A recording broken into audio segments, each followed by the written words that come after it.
Yemeni people, especially in Tehama, commemorated Eid al-Adha, but not as they used to before the war. Now, with the conflict extending for more than 7 years, people in Hais have been suffering tough living conditions and high prices, which made it hard for them to secure sheep sacrifices or new clothes for Eid. This report gives more details.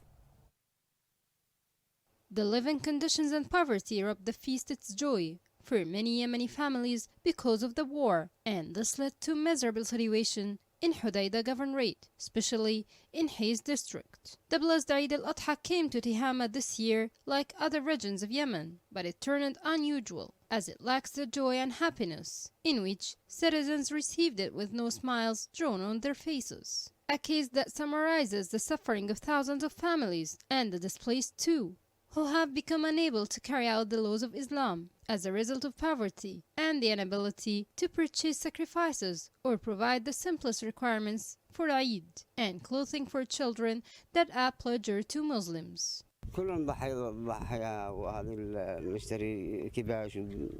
Everyone got his sacrifices for the Eid, but we cannot afford them due to high prices. The war has deprived us of job opportunities, and we are now displaced and have nothing to do. Thousands of families are unable to buy the simplest needs and are waiting for the generous donations of organizations and institutions and charities. Abu Musa al-Ash'ari Association and other associations and institutions are at the forefront of distributing the Eid sacrifice to alleviate the suffering of the poor and the displaced who live the worst conditions in the camps.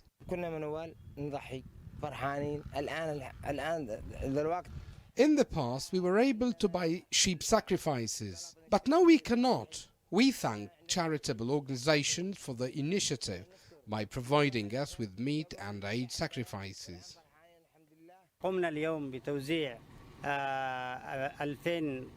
Today we've distributed 2 tons of meat to around 2,000 families, and this project will continue till the end of Eid, as we are planning this year to feed 5,000 families in Eid al-Adha, and 80% of them are displaced people in Khawkha and Hais. The advent of Eid has become like a nightmare for parents and guardians who are unable to provide the minimum needs and requirements of the Eid for their children as a result of poverty and destitution and suspension of most of life interests due to the war ignited by the Houthi militia on Yemen and the Yemenis.